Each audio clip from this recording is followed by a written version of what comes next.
On peut commencer. Alors, bonjour à toutes et à tous à cette séance d'information spécialement dédiée aux étudiants internationaux nouvellement admis. Je me présente, je m'appelle Sébastien Marchin, je vais être votre hôte aujourd'hui. Alors, je suis consultant réglementé en immigration canadienne et aussi conseiller aux étudiants internationaux à l'Université d'Ottawa. Je travaille au sein du bureau international, qu'on appelle aussi UO international, comme vous pouvez le voir sur les diapositives ici.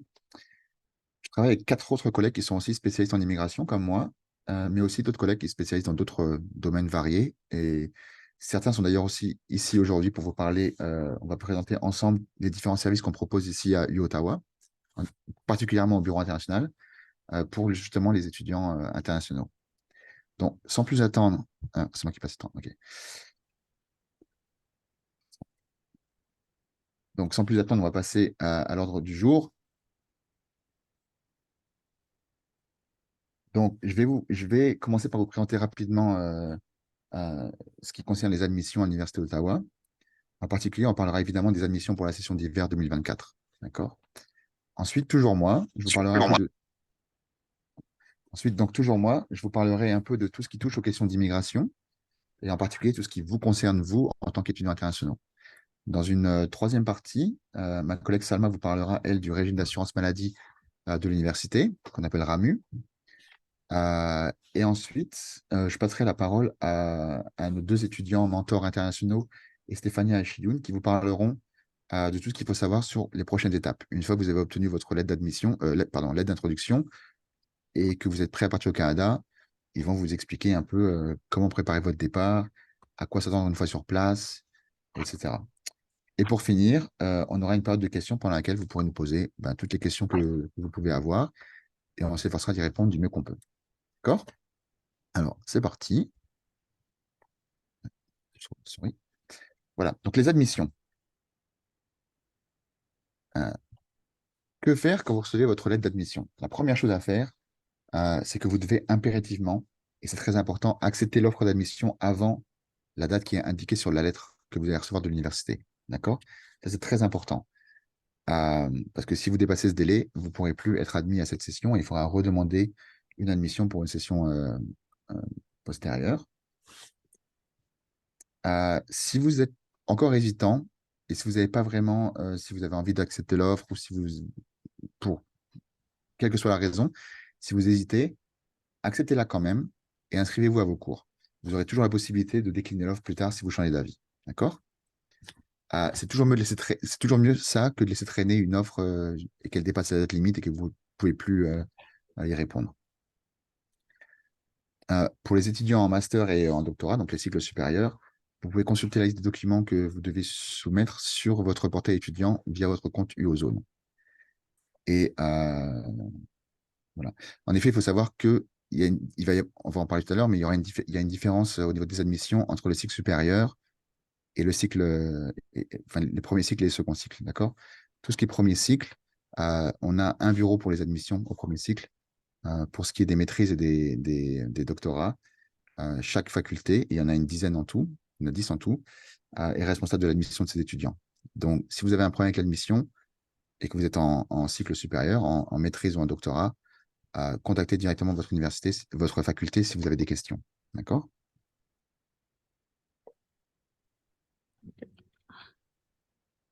Au niveau du report d'admission, c'est une question qui revient assez fréquemment. Au niveau du premier cycle, il faut savoir qu'il n'y a pas du tout de report possible d'admission de la session d'hiver à la session d'automne. D'accord? Sous aucune circonstance. Donc, c'est à vous de savoir si vous savez déjà à l'avance que vous ne pourrez pas assister au cours en janvier. euh, il vaut mieux refuser l'offre d'admission directement et la modifier pour une offre d'admission plus tard, en automne par exemple. Et pour ça, si vous avez besoin de plus de détails, encore une fois, tout ce qui est admission au premier cycle, il faut contacter Info Admission. Ils sauront vous répondre exactement à vos requêtes. Pour ce qui concerne les cycles supérieurs, donc encore une fois, maîtrise et doctorat, comme on l'a vu, ça dépend évidemment de la faculté. Donc, si vous voulez un report d'admission, c'est possible en second cycle, mais c'est traité au cas par cas. Ça va dépendre de vos cours, ça va dépendre de votre faculté. Donc, contactez votre faculté et demandez-leur si c'est possible et comment faire. Maintenant, on va passer à un sujet que je maîtrise un petit peu mieux. C'est tout ce qui concerne les questions d'immigration. D'accord? Dans un premier temps, ce qui est important de savoir au niveau de l'immigration, c'est que si vous désirez étudier au Canada, il va vous falloir ce qu'on appelle un permis d'études. Ça, on ne peut pas y échapper. Sans permis d'études, vous ne pouvez pas venir au Canada et vous ne pouvez pas étudier. D'accord?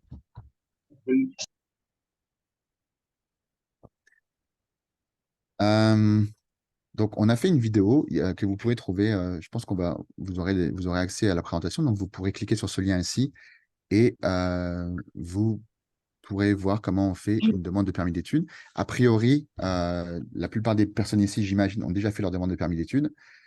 Pour ceux qui ne l'ont pas encore faite, voilà, vous pouvez vous rendre sur ce lien et voir comment on fait.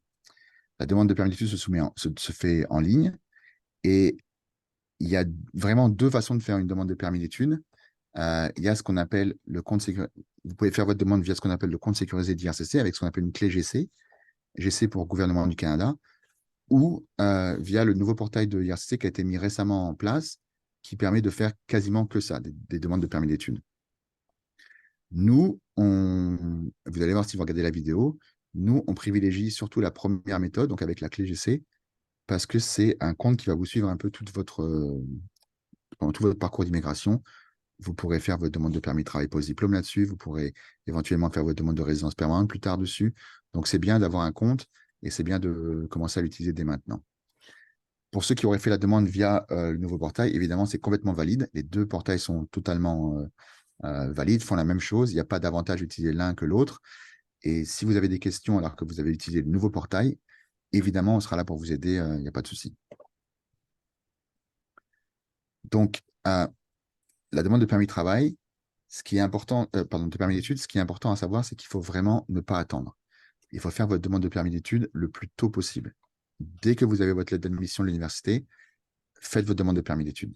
Vous n'êtes pas obligé encore d'avoir tous vos documents tout de suite quand vous commencez à créer votre compte, quand vous commencez à créer votre demande, mais mettez-vous-y le plus tôt possible, pardon, parce que IRCC reçoit en continu des demandes de permis d'études. Et en fonction des pays, en fonction des saisons, en fonction de plein de choses, les délais peuvent être peuvent changer radicalement et il faut s'attendre à de longs délais. C'est toujours, c'est toujours de toute façon trop long quand on attend un permis d'études, mais vraiment, ça peut être vraiment, vraiment long. À tel point que là, par exemple, si vous n'avez pas encore fait votre permis d'études, votre demande de permis d'études maintenant pour la session d'hiver, il y a des chances que vous ne l'ayez pas à attendre. Donc vraiment, on n'oublie pas, dès que vous avez une lettre d'admission, faites votre demande de permis d'études. C'est impératif de la faire très, très rapidement. OK?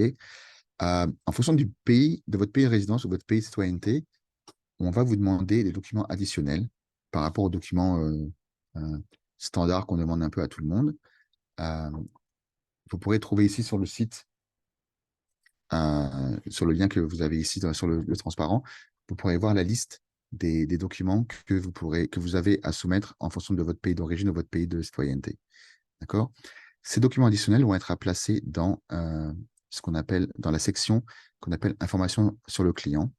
Donc, c'est normalement dans la partie optionnelle des documents que vous avez à soumettre. Mais si vous devez soumettre ces documents, mettez dans cette section-là. Vous verrez, enfin, vous avez peut-être déjà vu quand vous avez fait votre demande de permis d'études que vous pouvez déposer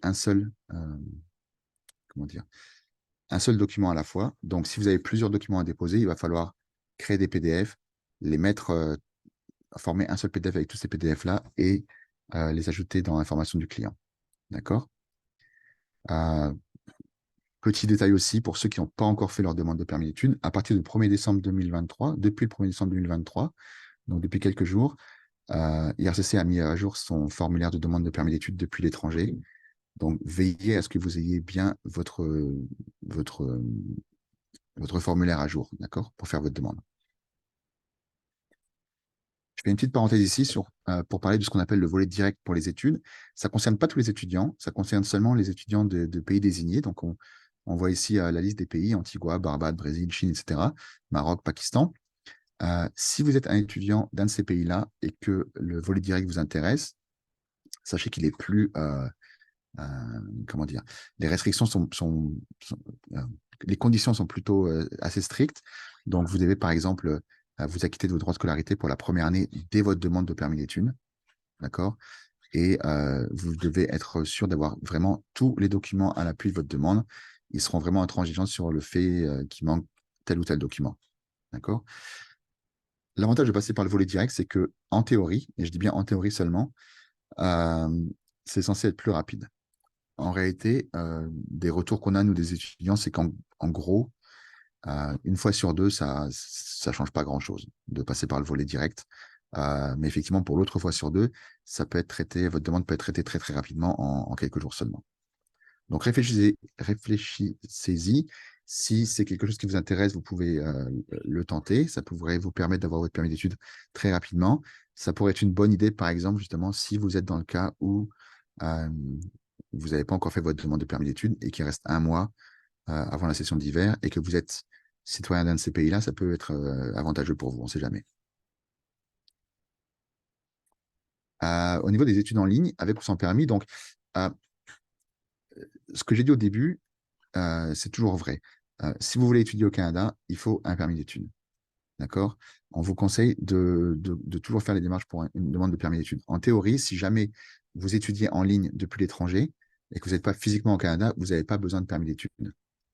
Euh, mais c'est bien quand même d'en faire la demande, évidemment, parce que si vous devez venir dans le cadre de vos études au Canada, ben, au moins vous aurez le document qui vous permet de venir et qui vous permet d'obtenir votre permis d'études à votre point d'entrée. Euh, les étudiants, par exemple, qui attendent leur permis d'études, ils peuvent commencer à étudier pardon, euh, pendant la demande de permis d'études. Si la session a commencé, vous pouvez commencer à étudier en ligne depuis chez vous, en attente pendant le temps que votre demande de permis d'études est en cours. D'accord? Tout en sachant que ben, elle peut quand même être refusée. Donc, il faudra savoir s'arrêter si jamais la demande est refusée. Et puis, évidemment, je le redis, en présentiel, si vous devez venir au Canada, vous devez avoir votre permis d'études. Ça, c'est impératif. Sans permis d'études au Canada, vous ne pourrez pas travailler. Pardon, vous ne pourrez pas étudier, ni travailler d'ailleurs. Un petit mot sur le permis de travail post-diplôme. Ça, c'est quelque chose qui va sûrement intéresser la plupart d'entre vous. C'est peut-être un peu tôt pour en parler, pour y penser maintenant, mais c'est toujours important de garder en tête les spécificités pour que vous puissiez vraiment euh, être sûr de remplir les conditions pendant vos études. Alors, le permis de travail post-diplôme, c'est une superbe opportunité pour les étudiants qui étudient au Canada, justement. C'est la possibilité d'avoir un permis de travail ouvert, donc qui vous permet de travailler pour l'employeur de votre choix une fois que vous avez complété vos études. La durée du permis de travail, elle va dépendre évidemment de la durée de vos études. Ok. À partir de 2 ans d'études, vous pouvez avoir un permis de travail de 3 ans, ce qui est la durée maximale pour un permis d'études, un permis de travail post-diplôme.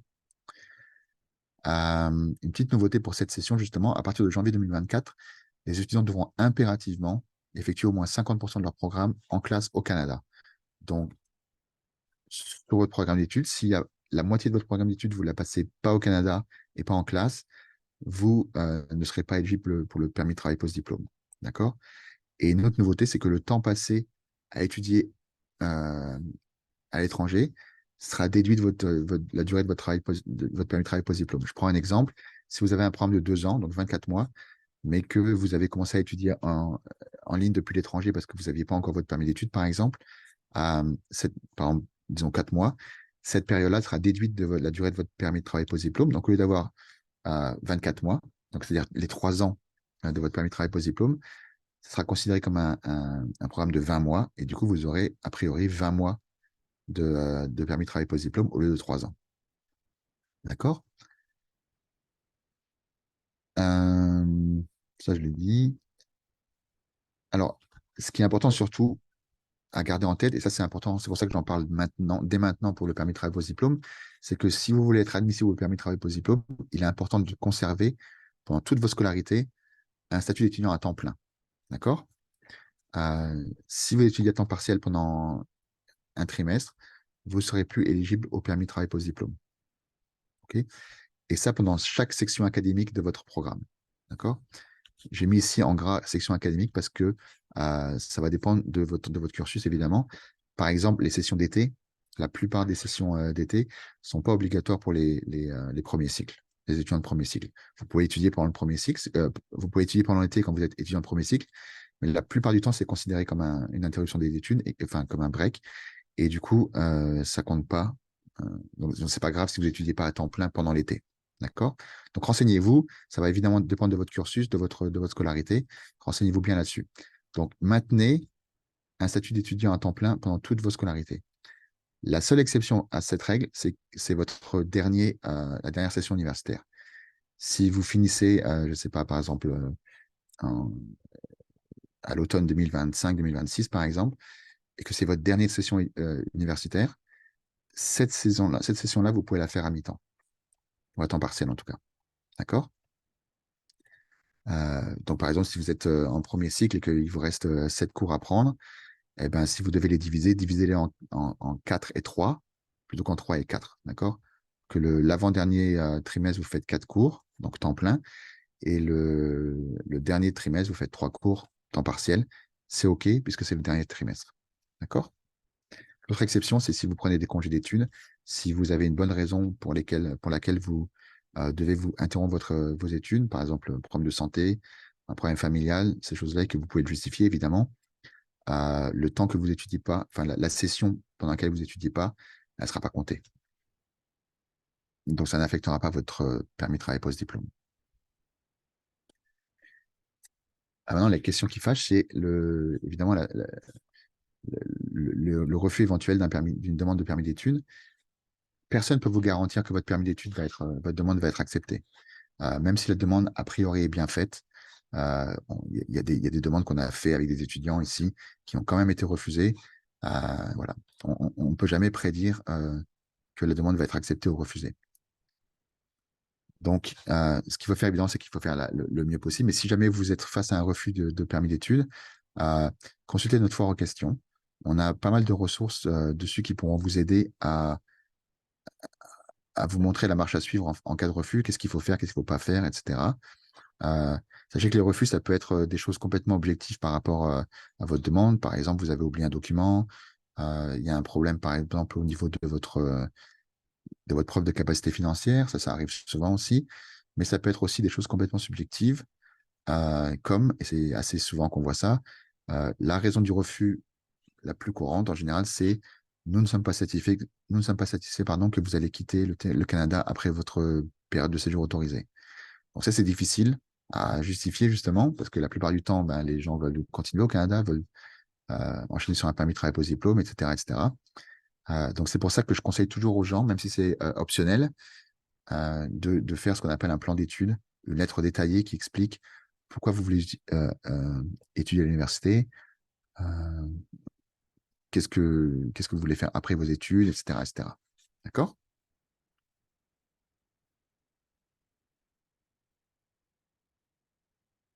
De quoi ai-je besoin en tant qu'étudiant international pour venir au Canada? Donc, il faut savoir que en ce qui concerne les voyages au Canada, il n'y a plus de restrictions pour voyager au Canada. Euh, les restrictions qu'il y avait, par exemple, par rapport à Covid, en ce moment, c'est ouvert, donc il n'y a pas de restrictions. N'importe qui peut venir voyager au Canada. C'est toujours quand même utile de vérifier s'il n'y a pas de restrictions qui arriveraient comme ça, qui se mettraient en place. Donc là, on vous a mis un lien pour vérifier les informations de voyage. Je vous conseille de le faire juste avant votre départ pour savoir si la situation n'a pas changé, s'il n'y a pas quelque chose de nouveau, et de consulter encore notre fort en question, où vous allez avoir une checklist de tous les documents justificatifs dont vous avez besoin pour voyager et qu'il faudra présenter à l'agent d'immigration, à l'agent des douanes. Il faut savoir que quand vous faites une demande de permis d'études, vous recevez depuis l'étranger, vous ne recevez pas un permis d'études. Vous recevez une lettre d'introduction, ok, ou ce qu'on appelle une lettre d'introduction. Et cette lettre-là, vous allez devoir voyager avec cette lettre-là et d'autres documents. Et une fois arrivé au Canada, vous allez échanger cette lettre euh, auprès de l'agent d'immigration qui va vous remettre votre permis d'études. D'accord? Donc, il faudra votre lettre d'introduction, ça c'est très important, vos lettres d'admission, vos preuves de capacité financière, etc., etc. Vous trouverez la liste complète sur notre FAQ.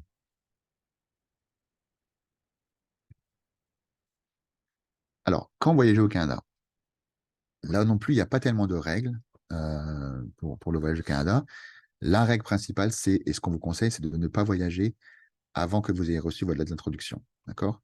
D'ailleurs, la plupart du temps, c'est même pas possible parce que pour les personnes comme parce que pour certaines personnes, la plupart des gens ont besoin d'un visa pour venir au Canada. Il faut savoir que le visa qui va vous permettre de voyager au Canada, en général, il est obtenu, enfin, il est demandé en même temps que le permis d'études. Donc, votre demande de permis d'études, à la fin, quand tout est bien, tout est OK, on va vous envoyer un courrier qui va vous demander d'envoyer votre passeport pour qu'on puisse mettre le visa dedans et que vous puissiez voyager.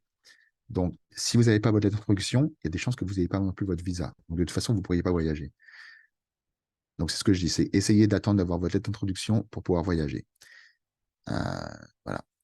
Après ça, à partir du moment où vous avez votre lettre d'introduction, il n'y a pas tellement de délai fixe pour voyager. On conseille de ne pas venir évidemment trop tôt. Dans des mois avant, ça ne sert à rien. Et puis, c'est un peu risqué parce que l'agent pourrait vous refuser. Mais je ne sais pas, un mois, 2 mois avant, ça peut être tout à fait acceptable. Vous pouvez justifier ça par le fait que que ça vous laisse le temps de vous habituer avec la ville, le campus, peut-être chercher un appartement, etc., etc. Une chose aussi très, très importante, et ça, il faut le souligner, c'est que si vous arrivez en avance au Canada, euh, vous n'êtes pas autorisé à commencer à travailler avant d'avoir commencé vos cours. Hein, vous savez qu'avec un permis d'études, vous êtes autorisé à travailler jusqu'à 20 heures par semaine hors campus, jusqu'à autant que vous voulez sur le campus, mais vous ne pouvez pas commencer à travailler tant que vous n'avez pas votre permis d'études. D'accord? Ah, pardon, tant que vous n'avez pas commencé à étudier.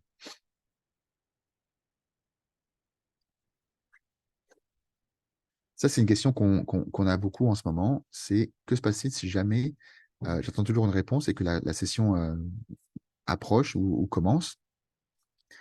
Donc, si vous devez être absolument physiquement sur le campus, donc vous avez besoin de votre permis d'études, ça peut valoir du coup de faire ce qu'on appelle une demande de traitement en urgence auprès de l'IRCC. C'est quelque chose qui se fait via ce qu'on appelle le formulaire web. Encore une fois, il y a le lien ici sur la présentation. Vous pourrez aller voir, on a une vidéo qui explique comment faire une demande de traitement urgent. Malheureusement, comme ça se fait par le formulaire web de l'IRCC, c'est un petit peu aléatoire au niveau des réponses. Souvent, on n'a même pas de réponse du tout. Souvent, on a une réponse trop tard. C'est un peu compliqué, mais en tout cas, on vous explique ici comment faire une demande de traitement en urgence. N'oubliez pas, si vous pouvez, que vous pouvez commencer à étudier en ligne en attendant votre permis d'études. Donc, si la session commence, vous n'avez pas encore votre lettre d'introduction, pardon, votre lettre oui, d'introduction, vous pouvez quand même commencer à étudier en ligne depuis chez vous. D'accord? Tout en gardant à l'esprit, comme je l'ai dit tout à l'heure, que votre demande de permis d'études peut encore être refusée, malgré tout. Si vous devez absolument suivre les cours en présentiel sur le campus, essayez de contacter votre faculté, vos professeurs, vos superviseurs pour voir si effectivement il n'y a pas quelque chose à faire, euh, si vous pouvez étudier en ligne le temps d'attendre votre permis d'études ou si vous pouvez décaler un petit peu certains cours, etc. Euh, il y a certaines facultés qui proposent des accommodations, donc renseignez-vous auprès de vos facultés, de vos professeurs, s'il est possible de faire quelque chose, d'accommoder un peu vos études en attendant votre permis d'études. Malheureusement, ce n'est pas toujours possible, ou alors c'est possible, mais selon juste pendant un certain temps. Euh, donc voilà. Je vais m'arrêter là pour tout ce qui est immigration. J'imagine qu'il y a des questions, j'en vois un peu dans le chat, on aura le temps d'en parler tout à l'heure. Je vais passer maintenant la parole à ma collègue Salma qui va vous parler du régime d'assurance maladie universitaire. Salma, c'est à toi. Merci Sébastien. Alors, bonjour tout le monde. Je me présente, je suis Salma, je suis agente principale d'information au bureau international. Donc, je suis ravie aujourd'hui d'être parmi vous pour vous expliquer un peu le processus du RAMU. C'est un régime d'assurance qui est toujours pas très compréhensible par rapport aux étudiants.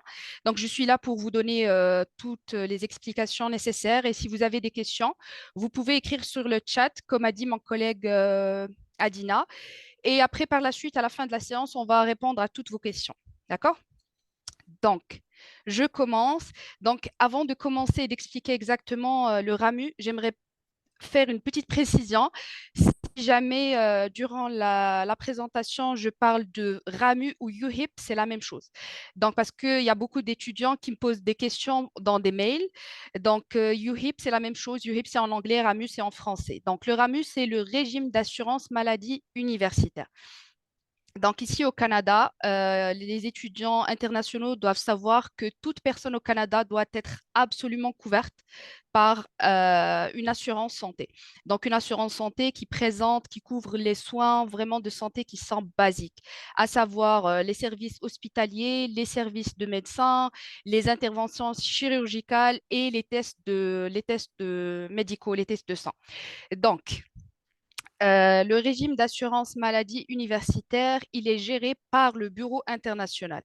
Donc, tous les étudiants internationaux sont couverts par deux types d'assurance qu'il faut très bien souligner. La première assurance, c'est le RAMU, donc qui est géré à notre niveau, au Bureau international. Et il y a une assurance qui est complémentaire. OK? Donc, je vais parler de ça par la suite. Alors, le régime d'assurance maladie universitaire est dédié spécialement aux étudiants internationaux. Donc, comme ici, les résidents à l'Ontario, ils ont leur couverture provinciale, et ben, les étudiants internationaux aussi, ils ont une couverture médicale. Et vous avez une assurance complémentaire qui couvre les soins de vue, les soins dentaires et les prescriptions médicales. Il faut souligner que RAMU ne couvre pas les prescriptions médicales, ne couvre pas les médicaments, ne couvre pas les soins de vue et ne couvre pas les soins dentaires. OK? Donc, pour les étudiants qui sont undergrad, c'est-à-dire qui sont bachelor, c'est le student care qui s'occupe de l'assurance complémentaire. Donc, c'est géré par le syndicat des étudiants. Si vous avez besoin de toute information à propos de ça, il faut vous diriger et vous adresser vers le syndicat des étudiants. OK? Je vais écrire par la suite les adresses mail de ces services. Pour les étudiants qui sont grad, c'est-à-dire les étudiants qui sont en master et en PhD, en doctorat, c'est géré par le GSAD. Le GSAD, c'est l'Association des étudiants diplômés. Donc, je tenais juste à préciser ce point-là parce que je reçois plein de courriels de la part des étudiants qui me demandent à propos de l'assurance complémentaire. Donc, le bureau international s'occupe essentiellement du RAM. OK? Alors, donc comme j'ai dit, l'assurance RAMU est obligatoire pour les étudiants. Donc, je tiens à souligner que les étudiants ne peuvent en aucun cas être exemptés de l'assurance. D'accord? Donc, les seuls étudiants qui peuvent être exemptés de l'assurance, c'est ceux qui ont, par exemple, un permis de travail, qui viennent ici et qui postulent pour la carte OHIP, c'est-à-dire la carte de santé provinciale. Donc, ces étudiants-là, une fois qu'ils ont leur carte OHIP, eh ben là, ils peuvent nous envoyer une copie de cette carte et on peut les exempter, c'est-à-dire supprimer les frais d'assurance. OK? Il faut aussi indiquer une autre information qui est très, très importante et que les étudiants ont tendance à négliger, c'est que si jamais un étudiant arrive ici au Canada et qu'il est accompagné par des dépendants, c'est-à-dire des enfants ou un conjoint ou une conjointe, il faut absolument envoyer leurs informations personnelles au bureau international dans une limite qui ne dépasse pas 30 jours après l'arrivée au Canada, au territoire canadien. Donc, vous nous envoyez juste une copie du passeport, c'est-à-dire la page où il y a toutes les informations biographiques, le nom, le prénom, la date de naissance, et on aura besoin du tampon qui confirme la date d'entrée, c'est-à-dire la date où vous avez franchi le territoire canadien. Et je répète, ne pas dépasser 30 jours, c'est-à-dire un mois. Si vous dépassez 30 jours, il y aura des pénalités qui peuvent être cumulatives. Donc, au début, vous allez payer 500 $ de retard et après, plus le temps passe et il se pourrait que vous auriez plus de pénalités à payer. Donc, ça, c'est un point qui est très important. Un autre point aussi, j'ai beaucoup d'étudiants qui m'envoient, qui vont commencer leur semestre début janvier, qui m'envoient des mails pour me dire, voilà, on n'a pas trouvé la charge de UHIP et les frais de UHIP du RAMU sur notre relevé de compte. Donc, je tiens à préciser que tous les étudiants internationaux qui sont inscrits à l'université sont automatiquement couverts par le RAMU. Donc, si vous ne trouvez pas de charge de RAMU, c'est normal. Normalement, votre couverture va commencer le 1er janvier, c'est-à-dire le début du démarrage de vos études. Sauf que pour toutes les personnes qui c'est leur c'est la première année, il faut indiquer que leur couverture va commencer à partir du 10 décembre. Donc, c'est exceptionnel et exclusif pour les étudiants qui ont la première année ici à l'Université d'Ottawa. Je pense qu'on est maintenant le 6 décembre. Je pense dans une semaine ou deux maximum, vous aurez tous des frais d'assurance sur votre relevé de compte. Et comme j'ai dit, vous aurez deux frais d'assurance. Vous aurez Yuhi pour AMU sur votre relevé de compte et vous aurez aussi les détails de l'assurance complémentaire, soins dentaires, soins de vue et médicaments. OK? Alors, les frais d'assurance seront indiqués séparément sur votre relevé de compte, c'est ce que je viens de dire. Et si l'assurance ne figure pas sur le relevé de compte, donc si vous remarquez que à partir de janvier, vous avez commencé votre programme et vous n'avez pas d'assurance, vous n'avez pas de frais d'assurance, s'il vous plaît, visitez le bureau international ou envoyez-nous un email pour indiquer ça parce que c'est de votre responsabilité de vous assurer que vous êtes couvert. OK? Alors, on vient à la fameuse carte RAMU. Donc, il faut savoir que la carte RAMU est une carte digitale. C'est une carte électronique, ce n'est pas une carte physique. C'est-à-dire que vous n'aurez pas du tout besoin au Canada d'avoir votre carte sur vous tout le temps. Vous n'avez qu'à prendre une capture d'écran de la carte et vous la laissez sur votre téléphone. Si jamais vous partez voir un médecin, vous partez à une clinique, un hôpital pour faire des tests médicaux, il faut juste montrer votre carte sur votre téléphone ou partager votre numéro de certificat. J'aimerais aussi indiquer que le numéro de certificat qui se présente dans la carte est une information qui est très confidentielle. Donc, merci de garder ça pour vous. Donc, le processus de la carte. Une fois que vous faites le paiement des frais d'assurance, donc pour les gens qui vont commencer en janvier, vous avez une date limite jusqu'au 2 février 2024 pour effectuer le paiement du RAMU, des frais de RAMU. D'ailleurs, je pense que c'est la même chose pour tous les frais de scolarité. Si vous dépassez cette date, vous allez commencer à payer des pénalités.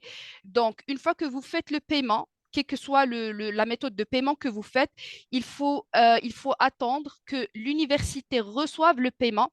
Donc, on ne sait pas exactement quand est-ce que le paiement va arriver. Après que l'université reçoit le paiement, vous allez recevoir un email de la part de l'assureur qui est Coan. Donc, l'assureur du RAMU, c'est Coan. Donc, vous allez recevoir un email directement sur votre boîte email U-Ottawa avec un lien qui va vous mener vers votre carte et un numéro de certificat. Donc, vous allez juste suivre les étapes comme c'est énoncé dans le courriel et vous allez obtenir votre carte. Et comme j'ai dit, vous prenez une capture d'écran. Voilà. Donc, ça, c'est le dernier point et c'est un point qui est très important. C'est un conseil de ma part, mais je pense que vous êtes libre de choisir le médecin ou le fournisseur de santé que vous souhaitez. Donc, Coan, bien sûr, a un réseau de fournisseurs qui sont privilégiés, qui sont conventionnés avec Coan. Donc, sur le site de UHIP, c'est uhip.ca. Alors, si vous partez sur le site, d'ailleurs, c'est un site qui est très, très intéressant si vous avez besoin d'avoir plus d'informations sur les détails de couverture vraiment et sur les méthodes de remboursement, par exemple. Vous allez sur le site, vous allez trouver que tout est expliqué. Donc là, vous allez trouver un onglet où il y a spécialement le réseau de fournisseurs privilégiés de Coan. Vous allez trouver comme une map sur le site. Et sur la map, vous allez trouver tous les laboratoires, tous les hôpitaux, toutes les cliniques, tous les médecins qui sont conventionnés avec Coan et qui sont proches de vous. Donc, une fois vous tapez votre adresse ou vous localisez, vous indiquez votre localisation, vous allez trouver tous les médecins qui sont à côté de vous. Sinon, il y a aussi la clinique universitaire ici qui est dans le campus où vous pouvez partir et prendre un rendez-vous. Et vous pouvez aussi partir dans n'importe clinique, n'importe quel hôpital. Mais il faut juste savoir que des fois, quand on part dans un autre hôpital ou chez un médecin qui n'est pas conventionné, il se peut que vous soyez facturé vraiment, que vous ayez une facture vraiment très, très, très haute, une somme très haute. Donc, il se peut que Coan c'est vrai que Coan vous couvre à hauteur de 125%, pas que 100%, 125%, mais il se peut que Coan ne puisse pas couvrir tous ses frais. Parce qu'il faut savoir qu'ici au Canada, les frais d'hospitalisation, tout ce qui concerne l'hospitalisation, c'est vraiment très cher. Donc, il faut faire attention à ce point. Sinon, quand vous partez chez les fournisseurs de Coan, eh ben, vous n'avez besoin que de partager votre numéro de certificat et là, on facture, le fournisseur de santé facture Coan directement. Et si vous partez chez un autre fournisseur de santé que vous choisissez de votre plein gré, eh ben, vous allez faire une demande de remboursement. C'est-à-dire, il se peut que vous payiez une somme et après, vous allez remplir un formulaire et demander un remboursement de la part de Coan. Et c'est à eux d'évaluer votre dossier, s'ils vont vous couvrir, s'ils vont vous rembourser la totalité ou une quotité de cette somme que vous avez payée. Donc voilà, j'espère que j'ai été claire et si vous avez besoin d'autres informations, j'attendrai vos questions. Voilà, je passe la parole à mes collègues qui vont présenter la partie après moi. Merci Salma. Oui, donc effectivement, je vais donner la parole maintenant à nos deux étudiantes qui sont au mentor international, à Estefania et Shiyun. C'est à vous. Ok, donc bonjour tout le monde. Je suis votre mentor international et je m'appelle Shirin. Moi aussi, je suis une étudiante à l'Université d'Ottawa. Donc, nous allons commencer à explorer brièvement le processus de paiement des droits de scolarité. Donc, la question posée, c'est quand les étudiants, quand vous allez payer vos droits de scolarité. Donc, en général, le processus démarre environ un mois avant le début de chaque trimestre. À ce moment-là, votre relevé de compte sera disponible dans Eurozone. C'est le signal pour commencer à planifier le paiement de vos droits. Et il est aussi important de noter que pour générer ce relevé, vous devez être inscrit à des cours. Donc, assurez-vous d'avoir finalisé votre inscription pour éviter tout retard. La date limite pour le trimestre d'hiver 2024, c'est le 2 février 2024.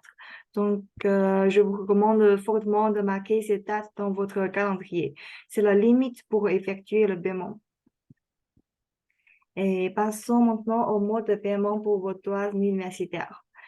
Donc, particulièrement si vous payez à partir d'un compte bancaire à l'extérieur du Canada, on a deux plateformes de paiement disponibles.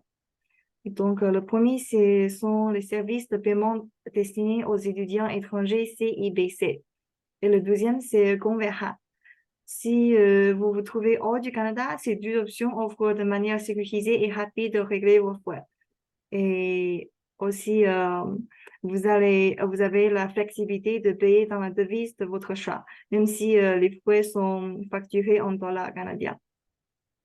Et c'est tout. Je vais donner la parole à Estefania.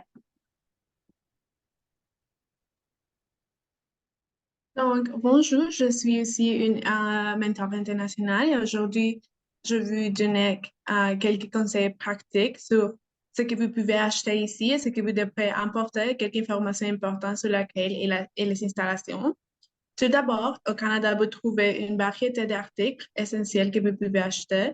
Si vous avez besoin d'articles plus volumineux ou plus lourds comme des oreilles, des serviettes, des produits de nettoyage, des appareils de cuisine ou de vêtements d'hiver, vous pourrez les trouver facilement dans de nombreux magasins locaux.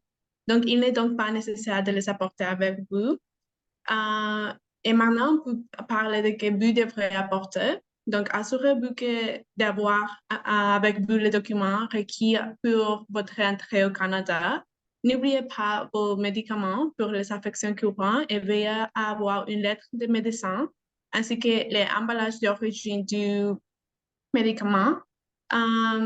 Et aussi, portez avec vous les cartes de billets et crédits ou des espèces pour les premiers jours, des vêtements adaptés ou les interprètes. Et n'oubliez pas de votre appareil électronique, tels que les ordinateurs portables, votre tablette, votre téléphone portable et tous les adapteurs de voyage. Et maintenant, pour parler ainsi que concerne lesquels et votre installation. Donc, assurez-vous de compléter votre inscription au cours comme on a déjà si vous ne savez, désolé, si ce n'est pas déjà fait, et participer aux événements organisés par l'université qui vous permettront d'explorer le campus et vous sentir chez vous. Ne manque pas les cliniques NAS offertes par le Service Canada le 4 et le 9 janvier 2024 à UCU, ainsi que le Rassemblement international d'hiver le 23 janvier de 16h à 19h à UCU Lower Terrace. Donc, je pense que maintenant, on peut répondre à la question. Alors, pour les questions Ramu, la première, c'était est-ce que l'assurance dentaire couvre les étudiants avec les appareils dentaires? Alors, c'est ce que je viens de souligner tout à l'heure quand je parlais à propos de l'assurance complémentaire. J'ai écrit sur le chat, si vous voulez y jeter un coup d'œil, j'ai écrit l'adresse email du syndicat des étudiants et l'adresse email de l'association des étudiants diplômés.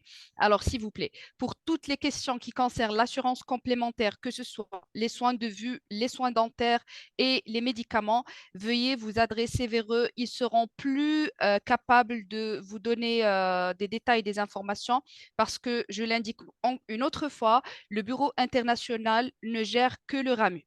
Donc, ça serait difficile pour moi de répondre à cette question si oui ou non il couvre ça. Donc, merci de leur parler. Alors, pour la deuxième question qui était à propos de alors, j'ai eu une admission pour la session d'automne 2023, mais malheureusement, je n'ai pas pu arriver au Canada que le 27 septembre à cause des retards dans le processus d'immigration et de voyage. Du coup, 2 jours après mon arrivée, j'ai annulé les cours et procédé à une nouvelle demande d'admission pour la session d'hiver 2024. J'ai donc actuellement une nouvelle lettre d'admission. Comment est-ce qu'on va considérer mon cas par rapport à la pénalité relative à la couverture d'assurance versus date arrivée au Canada? Alors, s'il vous plaît, cette personne-là qui a écrit ce mail, est-ce que vous pouvez nous envoyer un courriel à l'adresse mail du Bureau international? Je vais l'écrire tout de suite sur le chat parce que votre cas, il est un peu spécial. Si vous avez annulé votre admission, je ne sais pas, est-ce que vous l'avez annulé dans le temps? Est-ce que vous avez envoyé l'annulation au service financier? Est-ce qu'ils ont vraiment annulé tous vos frais de scolarité? Parce que je dois jeter un coup d'œil à travers le système avec votre numéro d'étudiant pour voir si votre assurance a été annulée ou si vous gardez toujours l'assurance depuis septembre. Donc, l'assurance ne peut pas être supprimée, ne peut pas être changée, sauf si le service financier nous envoie un email. Donc, je ne sais pas s'ils nous ont déjà informé que vous avez annulé votre session ou pas. Donc, s'il vous plaît, essayez de nous écrire un courriel. Donc, je pense que c'est ça les 2 questions qu'il y avait. Je donne la parole à Sébastien. Super. Ben oui, pour l'instant, il n'y a que 2 questions. Si jamais il y en a d'autres qui apparaissent, ben, on les prendra à ce OK. moment-là. Je vais commencer à répondre aux questions d'immigration, du coup. Il y en a que je n'ai pas compris, donc on va voir ensemble. La première question, c'est est-ce que le permis d'études doit être demandé obligatoirement en ligne?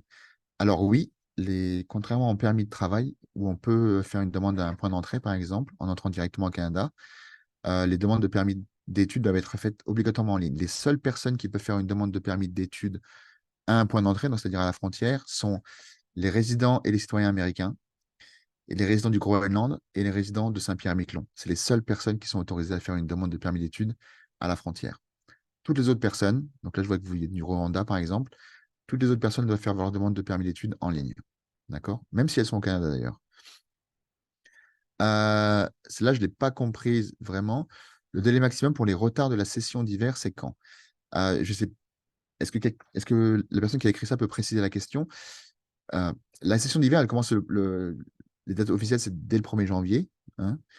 Donc, si vous n'avez pas reçu votre permis d'études d'ici le 1er janvier, il faut effectivement voir avec votre faculté, vos professeurs, s'il est possible de trouver une solution qui vous permettrait de commencer à étudier déjà de l'étranger en attendant justement votre permis d'études et faire entre-temps une demande de traitement en urgence auprès de l'IRCC. Voilà, donc la question c'est ça, c'est faut-il obligatoirement assister à la rentrée le 8 janvier? Non, pas obligatoirement. Si vous n'avez pas votre permis d'études d'ici là, ce serait évidemment l'idéal, hein. Mais si vous n'avez pas votre permis d'études d'ici le 8 janvier, encore une fois, faites une demande de traitement en urgence et essayez de voir avec vos professeurs si effectivement c'est possible de trouver un arrangement que vous puissiez commencer à étudier en ligne. Euh, vous nous avez parlé de la mise à jour de l'immigration concernant les études des étudiants de quel pays, s'il vous plaît? Je n'ai pas bien compris cette partie. Je ne suis pas sûr non plus de comprendre la question. En fait, j'ai parlé deux fois il y a deux fois où j'ai parlé du fait que c'est un peu différent quand on vient d'un pays ou d'un autre. Je vais essayer de revenir ici, c'est transparent. C'est quand j'ai parlé, euh, je vais venir ici, pardon. C'est quand j'ai parlé du volet direct, par exemple, pour les étudiants. Ce volet-là, il concerne seulement quelques étudiants. Donc, si vous êtes originaire de ces pays qu'on voit ici dans la liste, là, donc Sénégal, Philippines, Trinidad, tout ça, vous avez accès au volet direct pour les études. Encore une fois, ce n'est pas du tout obligatoire. C'est si vous voulez tenter votre chance et essayer d'avoir votre demande de permis d'études qui soit traitée plus rapidement, vous pouvez passer par ce volet-là. Mais ce n'est pas du tout une obligation. Et la deuxième fois où j'ai parlé de différence entre certains pays, ce serait, ce serait ici. Voilà, quand j'ai parlé de demande de permis d'études, il y a certains pays pour lesquels les ressortissants ou comment dire, les résidents ont besoin de documents supplémentaires par rapport à d'autres pays. Donc, il faut aller sur le lien ici que vous voyez sur le transparent ici et donc suivre comment dire, les directions ici, aller dans la section de demande papier et vous verrez une liste. Vous pourrez chercher par pays si effectivement on demande des documents supplémentaires. Par exemple, il y a certains pays, je ne les ai pas en tête comme ça, où le plan d'études est obligatoire. Vous êtes obligé d'écrire une lettre d'explication pour dire pourquoi vous étudiez au Canada, pourquoi Ottawa, etc., etc. Ça, c'est obligatoire. Alors que pour les autres personnes, c'est fortement conseillé, mais ce n'est pas obligatoire. Une autre question. Je voudrais savoir, ça comptait de demander le permis d'études en ligne ou en personne avant de venir au Canada. Je pense que c'est la même personne qui a posé la première question. Donc, effectivement, encore une fois, le permis d'études ne peut se demander qu'en ligne. On ne peut pas le demander, à part si vous êtes américain, à la limite, mais la plupart du temps, les personnes doivent demander le permis d'études en ligne. Pas le choix. Est-ce qu'à l'aéroport, au lieu d'emmener les extraits bancaires et tous les autres documents financiers qu'on a donnés pendant notre demande, est-ce qu'on peut venir avec une preuve qu'on a payé les frais de scolarité? Oui, vous pouvez faire ça. Vous pouvez démontrer que vous avez payé les frais de scolarité. En général, c'est bien.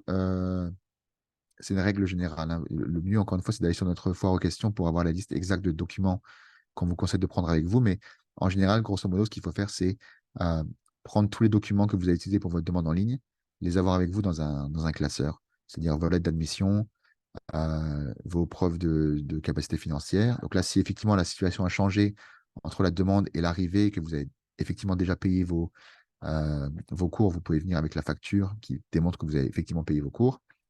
Mais tous les documents que vous avez utilisés, que vous avez envoyés à IRCC pour faire votre demande de permis d'études, c'est bien de les avoir sur vous quand vous arrivez au Canada. Et plus, évidemment, votre lettre d'introduction, ça c'est très important. Quand tu attends une réponse au renouvellement de permis d'études, est-ce que c'est possible que dans l'attente, tu participes au cours en présentiel vu que tu es déjà au Canada? Oui, tout à fait. Alors, si vous avez, ça c'est pour les gens qui avaient déjà un permis d'études, qui étaient déjà étudiants et qui ont fait une demande de prolongation de leur permis d'études parce qu'ils n'avaient pas suivi, parce que leurs études vont au-delà de la validité de leur permis d'études. Donc, ils font une demande d'extension de leur permis d'études. Et effectivement, si vous faites votre demande, alors c'est important de faire votre demande d'extension avant l'expiration de votre permis d'études initial, d'accord? Si c'est le cas et que votre permis d'études expire entre-temps, vous êtes ce qu'on appelle en statut implicite ou statut maintenu. Et pendant ce temps-là, vous pouvez continuer à travailler, continuer à étudier, etc. Jusqu'à une décision. Si jamais votre demande est acceptée, évidemment, ben, c'est très bien, vous avez un nouveau permis d'études et vous pouvez continuer à étudier. Si votre demande est refusée, à ce moment-là, il faut s'arrêter immédiatement d'étudier et de travailler. D'accord? Est-ce que le permis d'études va me permettre d'effectuer des voyages vers mon pays d'origine au cours des périodes de congé?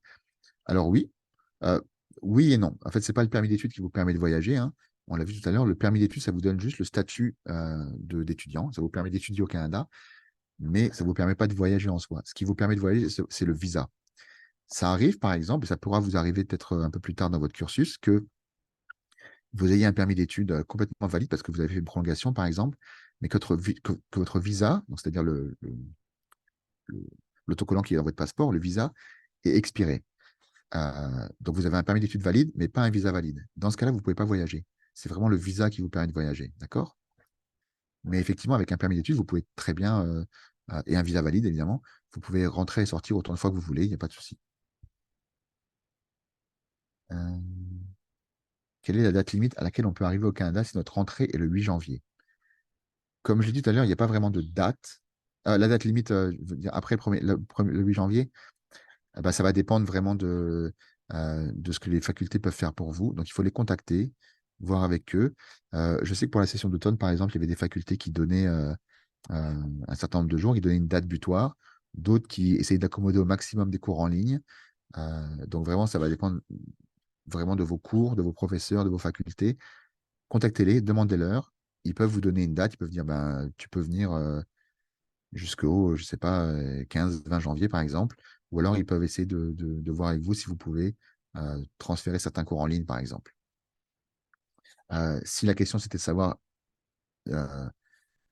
comment on peut venir avant le 8 janvier, donc plus tôt, là, encore une fois, il n'y a pas il n'y a pas de date précise. Si votre entrée est le 8 janvier, vous pouvez venir, disons, vers Noël, par exemple, ce n'est pas un problème. Ça vous permettra de vous familiariser un petit peu avec la ville, le campus. Euh, J'allais dire trouver un logement, mais j'imagine que vous aurez déjà trouvé quelque chose avant de venir, enfin, j'espère. Mais voilà, un peu vous familiariser avec le campus. Et c'est tout à fait accepté. Si vous arrivez disons le 20 décembre avec vos documents, votre lettre d'introduction pour des cours qui commencent le 8 janvier, il n'y a pas de raison qu'on vous refuse l'entrée pour ça. Euh, Ma rentrée est en janvier 2024. Jusqu'à ce jour, j'attends une réponse de l'immigration. Je peux faire la demande de traitement d'urgence. Oui, vous pouvez la faire dès que vous voulez. Donc, encore une fois, je vais essayer de remettre le transparent ici si je le retrouve. On a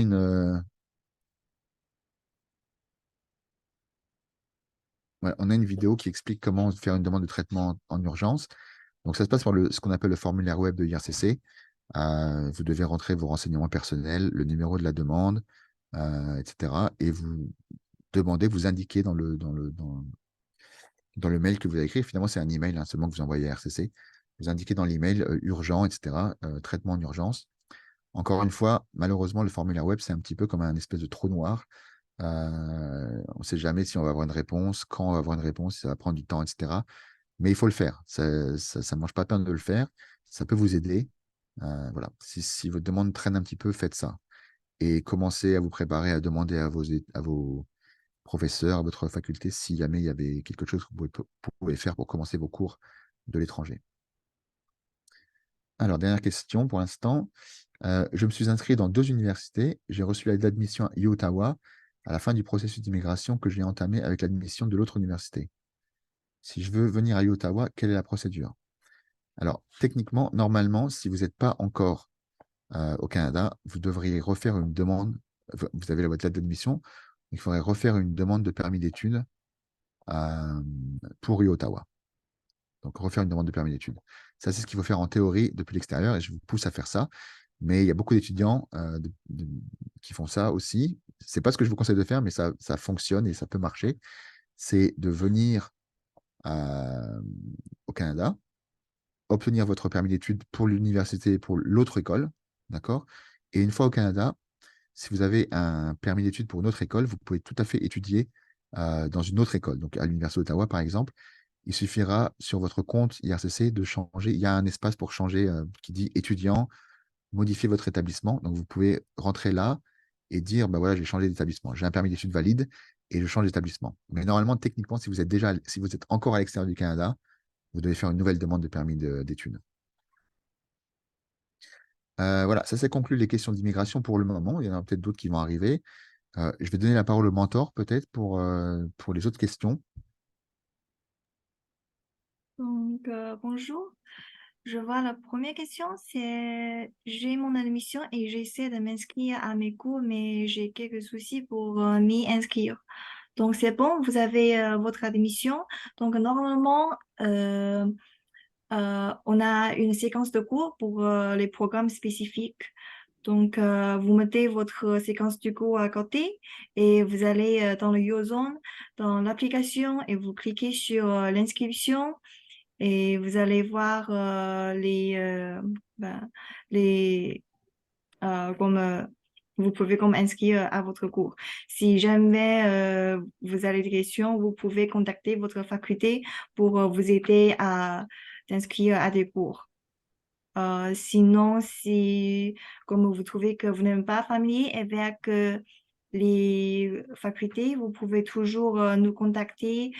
On pourrait comme vous référer, vous transférer votre courriel dans votre faculté et aussi on pourrait vous donner comme les suggestions générales pour vous inscrire à des cours. Et par rapport aux équivalences générales à côté, comment savoir si ces équivalences correspondent à quel cours?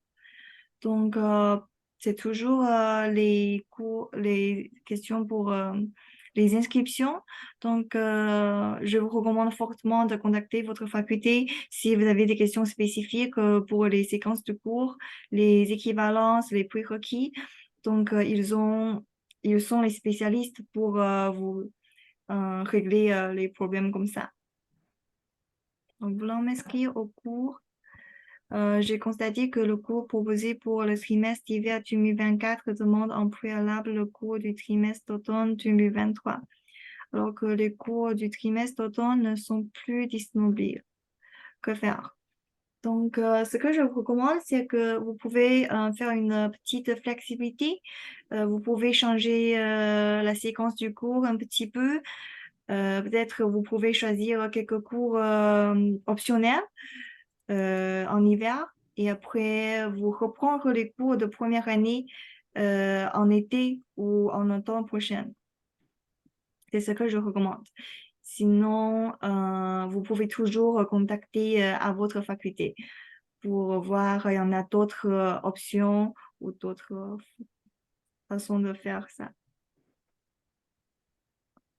Ok. Aussi, comment faire lorsque tu es sur une liste d'attente à tous les cours auxquels tu es inscrite? Comment faire lorsque tu es sur une liste d'attente? Donc, pour la liste d'attente, nous n'avons pas la garantie pour que vous puissiez vous inscrire dans les cours. Si vous voyez que vous êtes dans la liste comme plus de 100, comme 101, 102, je vous recommande de choisir un autre cours et pas toujours dans la liste d'attente parce que nous n'avons pas la garantie pour la liste d'attente. Lorsque j'ajoute des cours et que j'essaie de terminer l'inscription, on me met que je ne peux pas m'inscrire. OK, donc pour ces questions d'inscription, je vous recommande aussi contacter votre faculté. Je crois que c'est tout. S'il y a d'autres questions, je ne vois pas les autres questions. S'il y a des questions, Stéphanie, est-ce que tu pourrais répondre? La dernière question.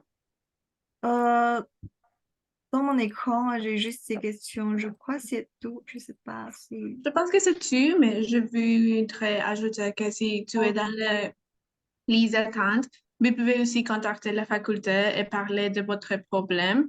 Et quelquefois, il va t'aider à entrer à la classe, mais ça dépend de quelques cas et si le cours est obligatoire pour vous. Mais vous pouvez toujours contacter à votre faculté et vous pouvez parler avec il avec des autres solutions.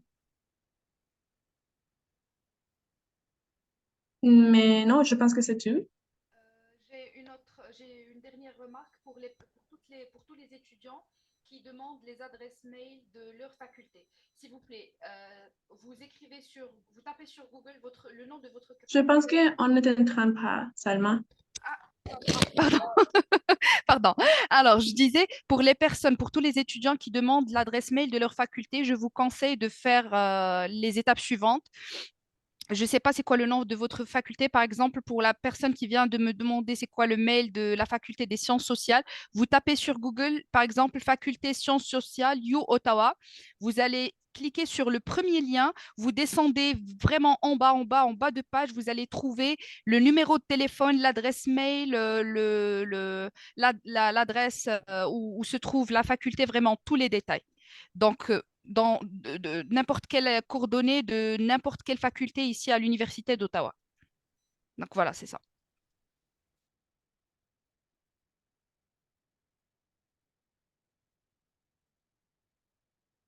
Je crois qu'on a répondu à toutes les questions. Je suis en train de regarder le document. J'ai l'impression qu'on a répondu à toutes les questions. On a encore un petit peu de temps. Donc, si vous avez d'autres questions, n'hésitez pas. On va vous laisser 5 minutes. Sinon, ben, on va devoir terminer. Euh,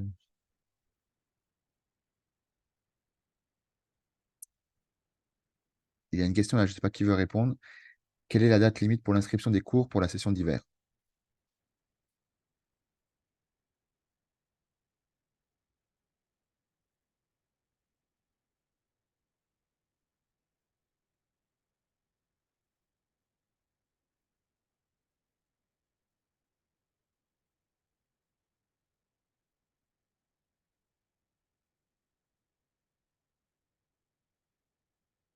Ah, là, j'ai une requête pour. Pourriez-vous partager encore une fois le lien pour la demande de traitement en urgence du permis d'études, s'il vous plaît? J'avais perdu la connexion. Bah, je vais vous montrer le transparent. Ça ne va pas vous aider tout de suite, mais si vous avez accès à la présentation, vous pourrez cliquer sur le lien. C'est ici. Là, ici. Vous voyez ici le lien demande de traitement urgent. Vous cliquerez ici, vous aurez accès directement. C'est un lien YouTube, donc vous voyez YouTube. Donc, c'est une vidéo qui vous explique comment faire. Grosso modo, c'est assez facile parce que ça se fait par le formulaire web. Donc, si vous allez dans Google, vous tapez formulaire web IRCC et vous allez tomber dessus.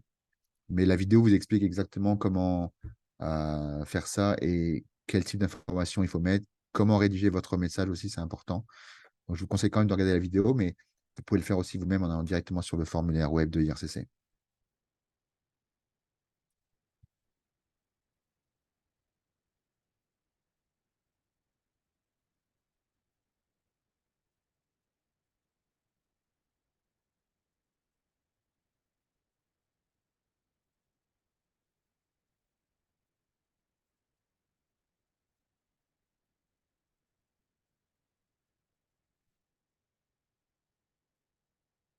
Donc, il y a une question sur le logement. Je ne sais pas si un des mentors peut répondre à cette question. Lorsqu'on verse un acompte pour des logements et par exemple le permis n'est pas vite sorti, est-ce qu'il y a un remboursement d'acompte?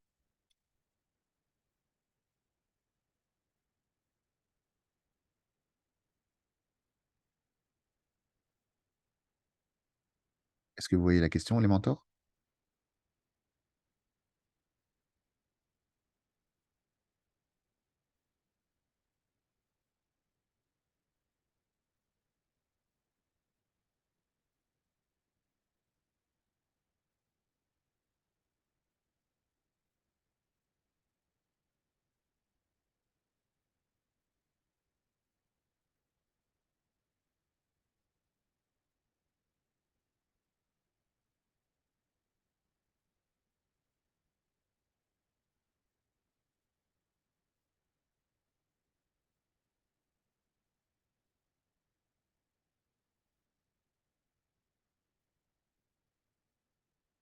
Ah, je vois que la question a été répondue dans le chat.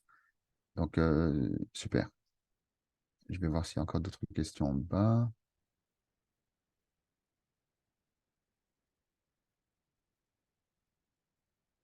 Ah, OK. Il y a quelqu'un qui demande, sur le formulaire web, il y a une liste exhaustive de demandes possibles. Je ne trouve pas celle du traitement en urgence du permis d'études. En fait, il n'y a pas de demande en urgence telle quelle. En fait, on vous demande dans le formulaire web quel type de demande vous avez faite. Donc là, il faut dire permis d'études. On va vous demander le numéro de votre demande de permis d'études, donc le S quelque chose. Et là, on va vous permettre d'écrire un message, tout simplement, comme un message mail. Et là-dedans, vous allez écrire urgent et vous allez expliquer les circonstances. Demande faite telle date. Les cours commencent le 8 janvier. j'ai toujours pas reçu mon permis d'études. Est-ce que je peux demander un traitement d'urgence? Encore une fois, regardez la vidéo. Elle est assez explicite et elle explique bien comment, justement, rédiger le message et le type de renseignement qu'il faut écrire. Mais si vous cherchez sur le formulaire web demande de traitement en urgence, il n'y aura pas.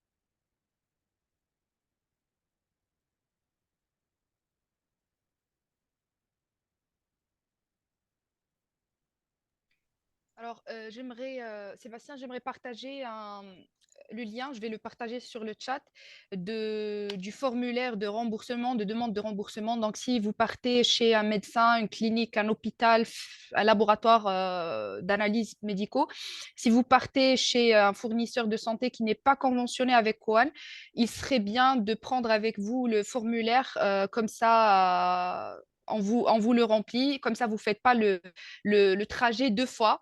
La première fois pour la prestation médicale et la deuxième fois encore pour remplir le formulaire.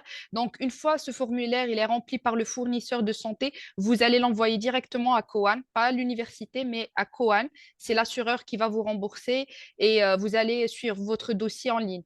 Parce qu'une fois vous payez les frais, on vous envoie un lien pour la carte et un lien pour s'enregistrer dans une plateforme dédiée spécialement à l'assurance, où vous allez avoir une idée sur tous vos dossiers que vous avez, tous les dossiers que vous avez payés, dont vous attendez par exemple le remboursement. Donc, c'est ça.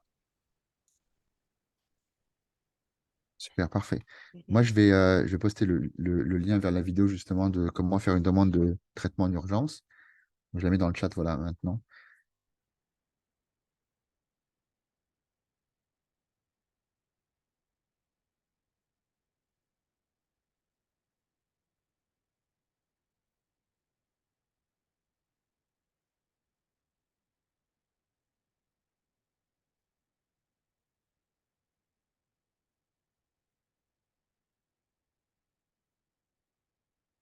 Et oui, j'ai l'impression qu'il n'y a plus de questions. Euh,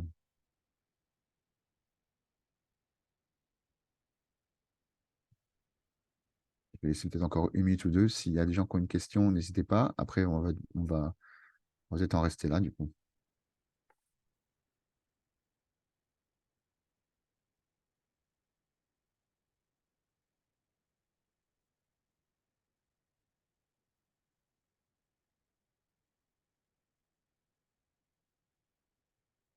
Je vérifie que dans le chat, si je ne l'ai pas oublié. Je pense pas.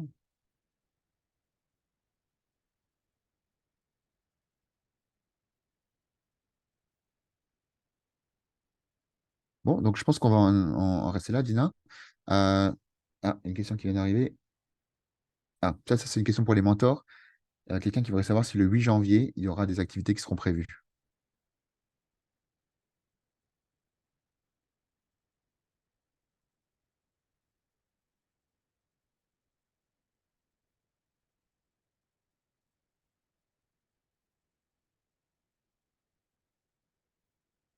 Apparemment, les mentors ont répondu que c'était oui, le premier jour des cours. Euh, donc, il nous reste à vous remercier pour votre participation et pour vos questions.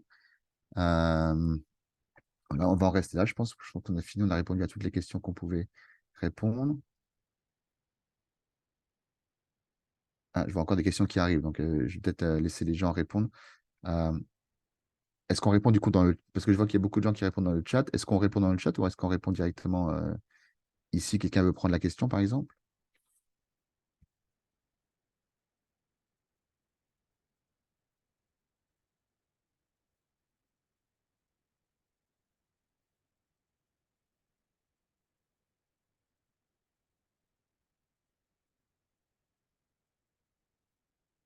Donc, je pense qu'on va en rester là.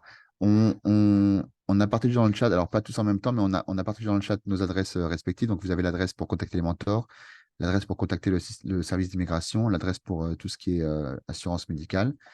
N'hésitez pas à nous envoyer un email justement à ces adresses-là. Et puis, si vous avez des questions supplémentaires, et on essaiera d'y répondre. Ce sera beaucoup plus simple, on vous répondra directement. D'accord? Donc, je vous remercie beaucoup pour votre participation et puis je vous dis à bientôt sur le campus alors. Bonne journée à tout le monde.